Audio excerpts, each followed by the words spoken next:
सभी दोस्तों को मैं सादर अभिनंदन करता हूं, सादर नमन करता हूं। प्रदीप कुमार सिंह का एक बार फिर से प्रणाम करता हूं। दोस्तों,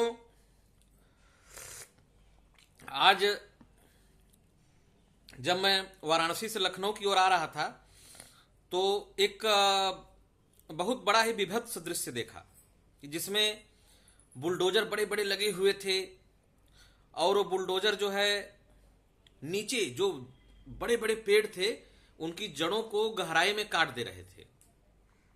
तो पेड़ों की कटाई तो आपको पहले ही बता दिए थे कि 6 लेन 4 लेन 8 लेन बनने से जो बड़े बड़े और पुराने पेड़ हैं वो कट ही गए हैं, वो तो कट ही गए हैं। लेकिन जो पेड़ बड़े बड़े हैं और जो बुलडोजर चलाए जा रहे हैं, पाइपलाइन बिछाई जा रही है, तार बिछाए जा रहे हैं, उसके भी जड़ों को काटा जा रहा है। उसके भी जड़ों को बहुत बेरहमी से काटा जा रहा है, बहुत ही बेरहमी से उनकी जड़ों को काटा जा रहा है। तो जब उनकी जड़ों को जो काटा जा रहा है दोस्तों, तो उसमें है क्या कि वो पेड़ सूख ही जा रहे हैं, बिल्कुल वो पेड़ बिल्कुल सूख जा रहे हैं। तो जितना कंस्ट्रक्शन का काम होते जा रहा है उतना ही अधिक पेड़ जो है सूखते जा रहे हैं। जितना कंस्ट्रक्शन का काम होता जा रहा है उतना ही पेड़ सूखते जा रहे हैं। दूसरा, जो अर्थ गर्म हो रहा है, अर्थ के अंदर पानी की मात्रा कम होती जा रही है। कारण क्या है कि जहां से बरसात का पानी सीपेज होकर नीचे जाता है, जिस जगहों से बरसात का पानी सीपेज होकर नीचे जाता है वो जगह ही खत्म कर दिए जा रहे हैं, वो जगह सीमेंटेड होते चले जा रहे हैं। वो जगह क्या होते जा रहे हैं? सीमेंटेड होते जा रहे हैं। अब सीमेंट के अंदर तो पानी सीपेज करेगा नहीं। अब सीमेंटेड क्यों हो रहे हैं?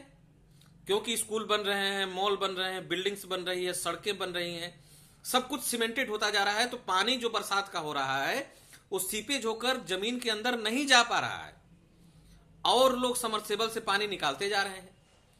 अब जमीन के अंदर पानी रिचार्ज हो नहीं रहा है, समरसेबल से पानी को निकाला जा रहा है।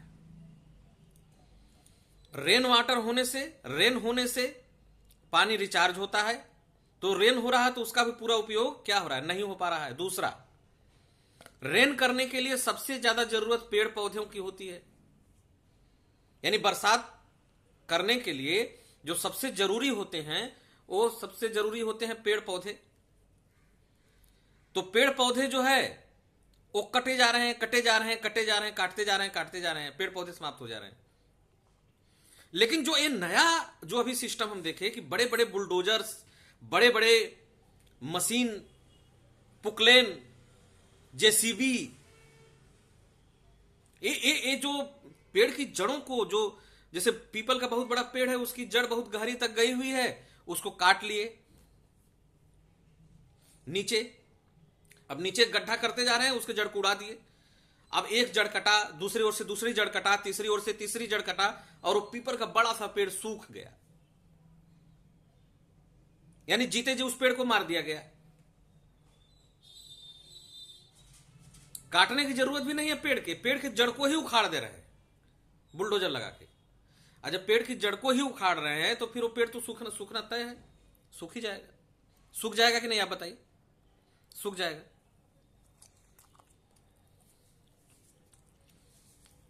अब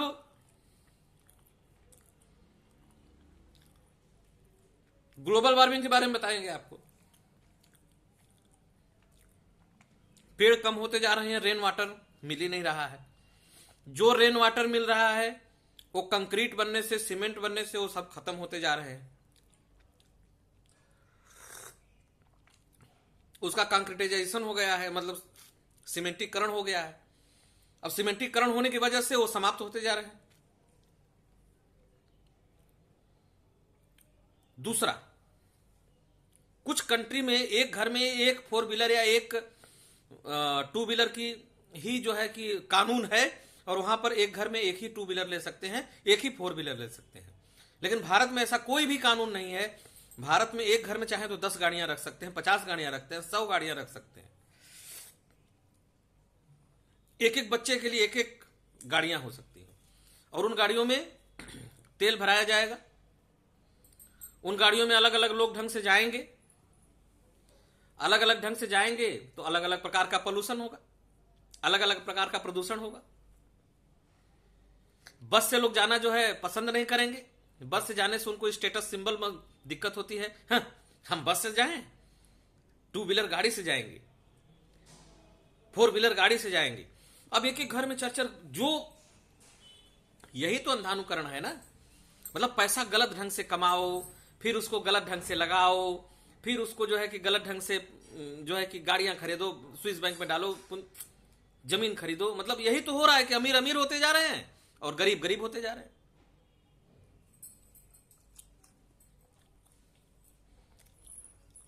लोगों की हवस विषय वासना के प्रति इतनी ज्यादा जकड़ हो रही है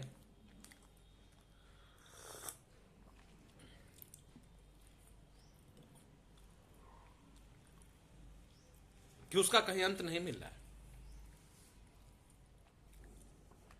फिर जब प्रदूषण बढ़ेगा तो कार्बन डाइऑक्साइड की मात्रा बढ़ेगी। हमारे प्रकृति में 78% नाइट्रोजन है, 21% ऑक्सीजन है और 0.003% जो है हमारा वो है, क्या कहा जाता है, कार्बन डाइऑक्साइड। कार्बन डाइऑक्साइड की मात्रा बढ़ने के कारण, ध्यान दीजिएगा, कार्बन डाइऑक्साइड की मात्रा बढ़ने के कारण ऊपर एक लेयर बनता जा रहा है, कंबल की तरह एक लेयर बनता जा रहा है। वो जो कंबल की तरह लेयर बन रहा है दोस्तों, वह नीचे की अर्थ की गर्मी को एटमॉस्फेयर में जाने नहीं दे रहा है।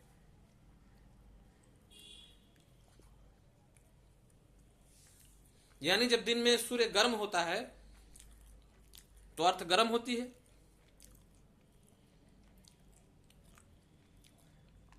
फिर रात में जब सूर्यास्त होता है तो अर्थ ठंडी होती है। तो जब अर्थ ठंडी होती है तो अर्थ की गर्मी एटमॉस्फेयर में जाती है, लेकिन जो CO2 का ब्लैंकेट है, जो CO2 का ब्लैंकेट है, वह CO2 का ब्लैंकेट उसको जाने नहीं दे रहा है। CO2 का ब्लैंकेट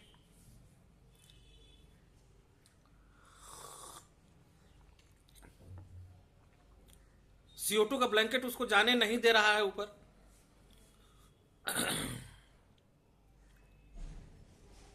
जिसके कारण बहुत बड़ी समस्या क्रिएट हो जाएगी।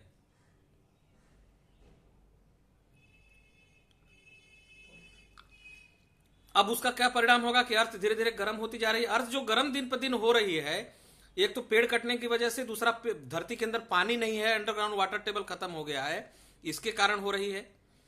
तीसरा जो है ग्लोबल वार्मिंग के कारण गर्म हो रही है। तो जब अर्थ गर्म होगी तो ग्लेशियर्स जो हैं, यानी जो हिमनद हैं, वो पिघलेंगे।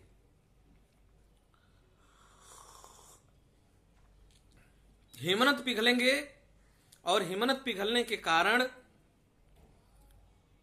नदियों का लेवल बढ़ेगा, समुद्र का लेवल बढ़ेगा और समुद्र के किनारे के सारे शहर डूब जाएंगे, अर्थव्यवस्था तबाह हो जाएगी। यही है ग्लोबल वार्मिंग का सबसे बड़ा खतरा। अर्थ जलमग्न हो सकती है। लोग प्रलय बोलते हैं कि प्रलय क्या होता है, प्रलय कैसे आता है। प्रलय यही तो है कि जब पेड़ खत्म हो जाएंगे और अर्थ गर्म होगी तो अर्थ के जितने ग्लेशियर्स हैं सब पिघल जाएंगे और जितना ग्लेशियर हो सब पानी बन जाएगा और अर्थ में जल ही जल हो जाएगा। वो नया रूप से थोड़ी ना आता है, धीरे धीरे समय चल रहा है और जैसे जैसे समय नजदीक आता जाएगा वैसे वैसे अर्थ पर जल का मात्रा बढ़ता जाएगा, लोगों को जीवन तबाह होता जाएगा। तो दोस्तों, ग्रीन हाउस इफेक्ट और ग्लोबल वार्मिंग दोनों बहुत बड़ा मुसीबत है हमारे देश के लिए, हमारे कंट्री के लिए।